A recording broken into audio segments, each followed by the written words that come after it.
Hola amigos, ¿qué tal? Bueno, acá les voy a explicar un poquito sobre los Twitter. Bueno, en este caso, fíjense en acá, tenemos un Baffle Technic SBA38 que bueno, trae este Twitter de 8 ohm de cono y que son bastante flacos en el tema de agudos, ¿no? Son bastante flacos, siempre le faltan agudos y generalmente se queman. Y bueno, en este caso lo reemplazamos por un Twitter de domo, de titanio. Y bueno, nos trae este capacitor que es de 3,3 que nos trae en el positivo. Pero bueno, acá en este caso lo vamos a cambiar por uno de 2,2 más fino. Cuanto más fino, lo que hace esto es que no pasen los graves, ¿no? Que pasen solamente los agudos. Esto filtra. Cuanto menos filtrado tiene, más agudo es. Si le ponemos uno de 1 micro o 1,5, vamos a tener agudos más finos. Pero eso depende del oído de cada uno y del baffle que tengamos, ¿no? Bueno, acá el tema son las resistencias. Este es de 8 ohm y este es de 4 o 5 ohm. Vamos a medirlo. Fíjense que si lo medimos, vamos a tener, ¿ven? 4,5, bueno, 4 ohm. Entonces acá nos dice 60 watts, ¿no? O sea que 4 ohm acá nos soporta 60 watts, obviamente poniendo el capacitor. Vamos a poner este capacitor y fíjense que si yo pongo un capacitor, la impedancia desaparece. Porque el capacitor lo que hace es no dejar pasar, es una barrera, no deja pasar, ¿ven? Fíjense, bueno, ahí porque puse el dedo, fíjense que no deja pasar, en un cachito, que lo envuelvo bien aquí, fíjense que ahí no deja pasar, ¿ven? Bueno, ahí fue la carga que hizo el capacitor, pero no deja pasar la impedancia, es como si tuviéramos 0 ohm. Entonces no nos va a sumar y restar carga cuando lo conectemos con los buffers, ¿no? Es como si no conectábamos nada, que en realidad es que lo conectamos, pero en el circuito no nos marca nada. O sea, esto se hace porque si nosotros lo ponemos en paralelo con este, por ejemplo, si pone el capacitor, nos vamos a 2 ohm. Entonces, esto es un tema de resistencia, ¿no?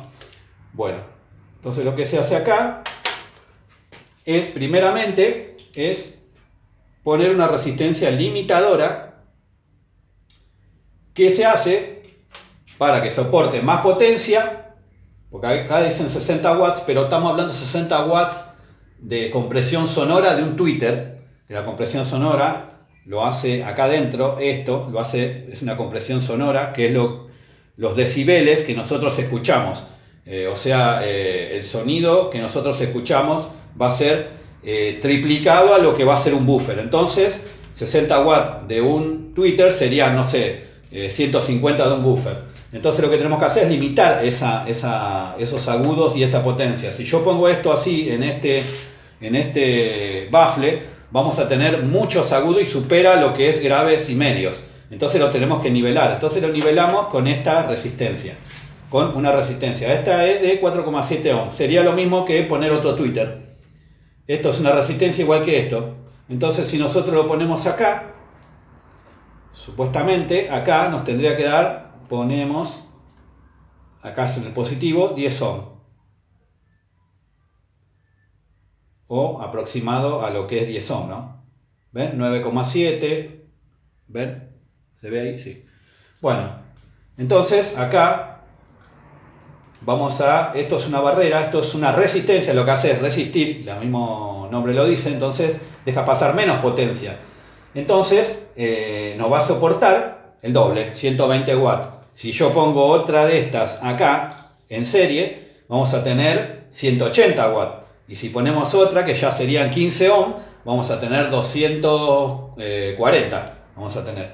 Generalmente si ponemos 22 ohm son sí, 250 watts. Si ponemos 15, pongámosle 10, 15 watts, 200 watts, más o menos se calcula así.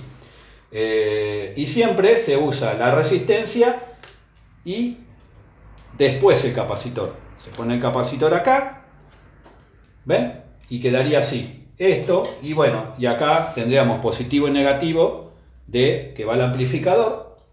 lo metemos acá, acá metemos el negativo y el positivo acá, que esto iría al buffer o al amplificador, ¿no? Al buffer lo conectamos, donde está conectado el buffer en positivo o negativo, lo conectamos ahí y listo. Y esto quedaría así. Pero el tema es que cuando nosotros ponemos resistencia, cuanto más resistencia le ponemos, los decibeles, la potencia va a bajar. O sea, el sonido que vamos a escuchar va a bajar. Pero eso lo tenemos que nivelar con los medios y los buffers. Entonces, esto, si no le ponemos nada, por ejemplo, si yo pongo el Twitter acá, va a superar los agudos terriblemente a lo que es, y nos va a molestar a lo que es el buffer y el medio. Entonces, tenemos que nivelarlo con estas resistencias. Tenemos para que quede... vamos a decir simétrico, que quede parejo, ¿no? El sonido. Entonces, por ejemplo, yo a estos buffers, a estos SBA38 le puse una resistencia de 4,7 o le podemos poner una de 6,8 y andan bien, ahí nivela. Y sí, generalmente se prueba siempre en plano, todo en cero el amplificador, sin loop ni sin nada. Bueno, y se prueba así. Si ya suena bien así es porque ¿cómo es? Lo nivelamos bien, vamos a decir, ¿no? Entonces lo vamos probando. Todo eso al oído de cada uno y el baffle que tengamos, porque depende de los decibeles que tengamos en los buffers y en los medios. Todo depende de todo, por eso hay que ir probando. Podemos comprar, no sé, 3 resistencias de 4,7 y las vamos acoplando hasta ver dónde queda bien nivelado. Una vez que queda nivelado lo dejamos y listo. Y nada más. Eso les quería explicar. Y por ejemplo, si en audio profesional se usan los difusores. Que esto, al ponerlo acá, nosotros si ponemos el Twitter acá, ¿ven? Ponemos, o sea, esto, el Twitter, lo ponemos acá. Esto también dispersa, es un difusor. Esto dispersa el sonido y aumenta los decibeles también porque comprime ahí donde nosotros ponemos ahí, ven que es un agujero más diminuto, entonces cuanto más ahí achicamos es como si fuera un caño de agua, que si nosotros tuviéramos, no sé, por ejemplo una manguera y la apretamos, cuando achicamos tira más fuerte el agua, vamos a decir con más fuerza, acá también el sonido va a salir más fuerte y va a dispersar más. Bueno, nada más eso, amigos, les quería explicar eso, el tema de los Twitter, porque veo que muchos tienen mucha controversia con esto de los Twitter. Y bueno, nada, espero que me hayan entendido y hasta la próxima, amigos.